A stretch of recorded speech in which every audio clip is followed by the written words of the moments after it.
हमारी मुहिम रही है हमेशा से, सन 1995 से, कि दलित, पिछड़ा, मुसलमान के हक और हुकूक की लड़ाई लड़ी जाए, पूरी ताकत से लड़ी जाए, सड़क से लेकर सदन तक लड़ी जाए। और हम इस संकल्प के लिए प्रतिबद्ध हैं। और जितने कार्यकर्ता मिर्जापुर में होंगे, चाहे उत्तर प्रदेश में होंगे, उनकी रगों में ये प्रतिबद्धता बहती है। वो सांस लेते हैं तो प्रतिबद्ध है इस संकल्प के लिए। तो आज ये पीडीएम कुछ नया नहीं, बस फर्क सिर्फ इतना है कि आज इस लड़ाई में हमारे साथी और हमको ताकत देने के लिए जुड़ गए हैं। और जिस मजबूती से आज पीडीएम ने इस लोकसभा के चुनाव में 28 प्रत्याशी उतारे हैं, मैं आपसे वादा करती हूँ और इस बात की चुनौती भी दे रही थी मैं, कि अगर अखिलेश यादव जी ने गठबंधन तोड़ने की घोषणा कुछ 20 दिन पहले कर दी होती, तो पहले राउंड से लेकर के आखिरी राउंड तक प्रत्याशी उतार करके अगर पानी ना पिला दिया होता तो मैं भी बताती कि मैं पटेल की औलाद हूं। अगर हम ये जानते हैं कि आपकी जब पूर्ण बहुमत की सरकार थी और 2012 में जब आपकी सरकार गई तो आप मात्र 47 विधायक लेके चुप बैठ गए थे। उन 47 विधायकों को 2022 में 111 विधायक राजमाता कृष्णा पटेल की वजह से मिले, ओम प्रकाश राजभर जी की वजह से मिले। ये तमाम साथी थे जिन्होंने आपके वोट के प्रतिशत को बढ़ाने का काम किया था। और 111 विधायक बनते ही आपको ये लगने लग गया कि आप ही सर्वे सर्वा हैं। अगर आप सम्मान नहीं देंगे, अगर आप भागीदारी नहीं देंगे, तो आज हर समाज को पता है कि लड़ करके आंदोलन करके अपनी भागीदारी कैसे लेनी है। ये पीडीएम इसी बात की मुहिम है। क्या गलत कहा था मैंने? यही तो कहा था कि अगर आपके पास 3 राज्यसभा की सीटें हैं तो एक राज्यसभा की सीट अकलियत को दे दें, एक राज्यसभा की सीट दलित को दे दें और एक राज्यसभा की सीट किसी पिछड़े को दे दें। तो इन्होंने क्या किया? इन्होंने उस महिला को सम्मान देना जरूरी नहीं समझा जो सड़कों पे, खेतों में मेहनत करके अपने परिवार के लिए भरपेट रोजी का गुजारा कर रही है, उसको सम्मान देना जरूरी नहीं समझा। इन्होंने उसको सम्मान देना जरूरी समझा जो भरे पेट और भरे जेब से थी। मैंने इनसे कहा कि अगर आप अक़लियत की एक महिला को आगे बढ़ाएंगे तो बहुत दूर तक की नज़ीर कायम होगी। उस समाज में ये जाएगा कि आप कैसे हर समाज की भागीदारी सुनिश्चित कर रहे हैं। लेकिन इनको ये भी समझ में नहीं आया। उनको समझ में आया वो व्यक्ति जिसने पिछड़ों का त्रिस्तरीय आरक्षण खत्म कर दिया था, उसको उम्मीदवार नामित कर दिया।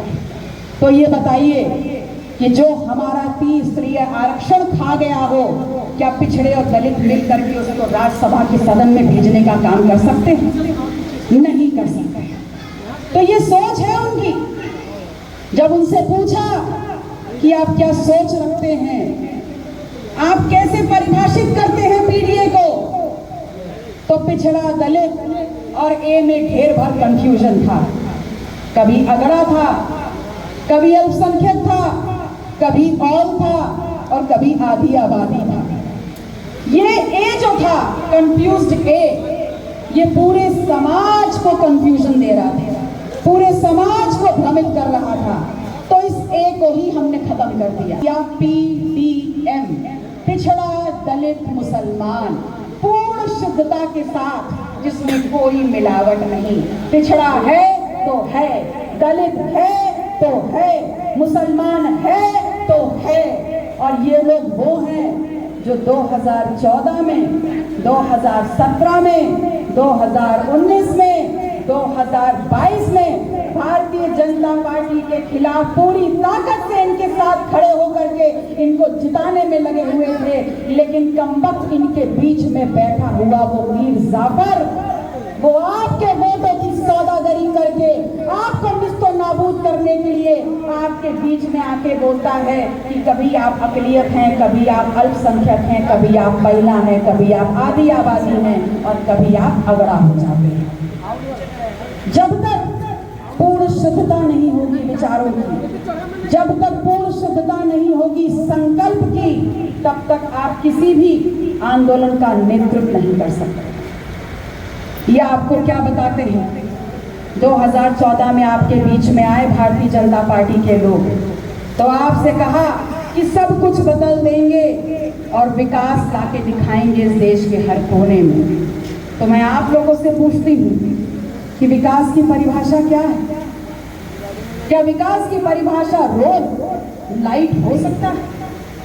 और अगर रोड और लाइट भी है तो इस मिर्जापुर जनपद में जितने रोड बने हैं उसमें ठेकेदारी करने का मौका किसको मिला? क्या यहाँ पर स्थानीय लोगों को ठेकेदारी करने का मौका मिला? यहाँ पर जितने भी हाईवे बने हैं उन सब में जिसको विकास के नाम पे परिभाषित कर रहे हैं वो तमाम हाईवे वो हैं जो सरिया ईंट गारे से बने और जिसमें कमीशन खोरी की इंतहा होती है। तो अगर ऐसा भी काम हो रहा है तो क्या यहाँ के लोकल लोगों को, स्थानीय लोगों को उसमें काम मिला? क्या उसमें उनको भागीदारी मिली? नहीं मिली। तो अगर आपकी विकास की परिभाषा रोड है तो उस रोड के मार्फत यहाँ के स्थानीय लोगों को कमाई मिलनी चाहिए थी। तो जब यहाँ के स्थानीय लोगों को कमाई नहीं मिली तो यहाँ के स्थानीय लोग विकास के नाम पर आपको अपना वोट क्यों देंगे? स्थानीय व्यक्ति को वोट देकर के उसको आगे बढ़ाने का काम क्यों नहीं करेंगे? लेकिन विकास की परिभाषा हमको समझाई जाती है रोड, खड़ंजा, नाली और लाइट, लेकिन विकास ये है नहीं। इस दुनिया में कहीं पर भी जाइए, अगर विकास की परिभाषा कुछ है तो development is only defined in terms of that if a child is born and he moves out of his house, he has school and colleges. Once he has his degree and he moves out of his school and colleges, he has his job. And once he is able to work for 30 days, hard-earned money, the salary is there in his pocket. And once he has his salary in his pocket, he is able to give that due respect to his family, society and nation. मतलब विकास की परिभाषा है कि अगर एक बच्चा पैदा होकर घर की दहलीज के बाहर निकले तो उसको स्कूल और कॉलेज मिल जाए, और स्कूल और कॉलेज में जब पढ़ करके डिग्री लेकर के वास्तविक जीवन को लिए निकले तो उसके हाथ में उसकी नौकरी हो, और जब 30 दिन वो नौकरी में काम कर ले तो उसकी मेहनत की कमाई, उसकी तनख्वाह उसकी जेब में हो, और वो जेब में जब वो तनख्वाह आएगी तो वो अपने परिवार का, अपने समाज का और अपने देश का विकास खुद ही कर लेगा। ये झूठे विकास की परिभाषा की आवश्यकता नहीं है। तो जिस विकास की परिभाषा को समझा करके हम सबको लूटने का काम किया जा रहा है पिछले 1 दशक में, मैं आपसे कहने आई हूँ कि भारतीय जनता पार्टी को अगर हराने की ताकत किसी में है और घुटने पे लाने की ताकत किसी में है तो सिर्फ और सिर्फ पीडीएम में है। मैं आपसे ही कहने आई हूँ कि चुनौती लीजिए और विकल्प के रूप में आप पीडीएम को स्वीकार करिए, क्योंकि भारतीय जनता पार्टी से लड़ने का मादा ये जेल और बेल वाले लोगों में नहीं है, उन लोगों में नहीं है जिनके ऊपर आय से अधिक संपत्ति के केसेस चल रहे हो, उनके अंदर ये मादा नहीं है। जो लोग भ्रष्टाचार में आकट तक डूबे हुए, अगर भारतीय जनता पार्टी को कोई हरा सकता है, कोई घुटने टेकने पे मजबूर कर सकता है तो वो सिर्फ और सिर्फ इस देश का आम आदमी है, और आम आदमी इसलिए है क्योंकि उसकी रगों में मेहनत और ईमान का खून बह रहा है। अगर वो सत्ता बना सकते तो जब उसको लूटा जाएगा वो सत्ता बिगाड़ सकता है। वो आपके बीच में वर्षों से टहलने वाले एक आम आदमी हैं जिन्होंने आपके साथ धरना प्रदर्शन भी किया है, कमेरा समाज का वजूद है, जिनकी वजह से इस देश की राजनीति में कमेरा समाज को एक सम्मान, एक पहचान मिली। ऐसे हमारे पुरोधा कमेरा बनाम लुटेरा की उस लड़ाई को लड़ने वाले अपना दल के संस्थापक यशकाय बोधिसत्व डॉक्टर सोनेलाल पटेल जी के चरणों में सबसे पहले मैं अपने श्रद्धा के सुमन अर्पित करती हूँ। उनके इस कारवां को बिना रुके, बिना डरे राजनीति में तमाम उतार चढ़ाव की अपना दल को एक मजबूरी बना देने वाली राजमाता कृष्णा पटेल जी को बारंबार धन्यवाद देती हूँ कि उनके आंचल की छांव में और उनके आशीर्वाद से हम सभी कार्यकर्ताओं को इतनी ऊर्जा मिल रही है कि हम बड़ी से बड़ी ताकत से भिड़ करके सामाजिक न्याय, इस शोषण के खिलाफ अपनी आवाज को बुलंद कर रहे हैं। और बहुत फक्र है इस बात का कि जब हमको मीडिया के माध्यम से ये बताने का काम किया गया कि हम समाजवादी पार्टी के साथ गठबंधन में 2022 के बाद थे ही नहीं, तो इसी समाज ने हमको ये कहा कि अपने सम्मान को ताक पे रख करके अब दोबारा उनके पास नहीं जाना है। हम नया आंदोलन खड़ा करेंगे और नई लड़ाई लड़ेंगे। हमारे साथ इस आंदोलन को पूरी ताकत देने का काम करने के लिए AIMIM के सदर साहब माननीय असदुद्दीन ओवैसी साहब, प्रगतिशील मानव समाज पार्टी के राष्ट्रीय अध्यक्ष माननीय प्रेमचंद बिंद जी और अपना दल की राष्ट्रीय अध्यक्ष पटेल राजमाता कृष्णा पटेल जी ने हमको ये आशीर्वाद दिया, ये संकल्प दिलाया और इस PDM मोर्चे का कोऑर्डिनेटर समन्वयक बना करके इस आशा और विश्वास के साथ आपके सामने खड़ा, युवा शक्ति लड़ेगी।